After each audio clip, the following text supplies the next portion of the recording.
আসসালামু আলাইকুম। ভিডিওতে দেখানো মাছগুলো সাদা নামা গ্লাস ফিশ বা সাদা মাছ। মাছটিতে রয়েছে প্রচুর পরিমাণ প্রোটিন ও খনিজ উপাদান।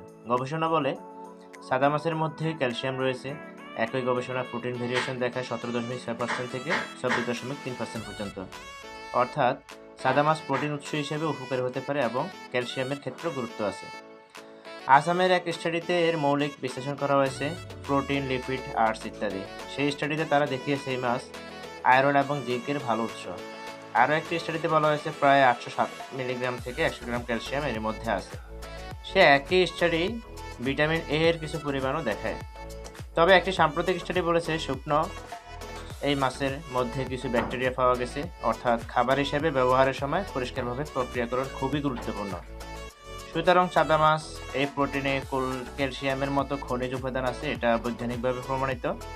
হৃদরোগ প্রতিরোধে ওমেগা 3 বা অত্যন্ত উচ্চ ভিটামিন ডি এই বিষয়গুলো নির্দিষ্টভাবে এর জন্য সমর্থিত স্টাডি খুব সীমিত। কারো যদি সোর্সের প্রয়োজন হয় এখান থেকে দেখে নিতে পারেন।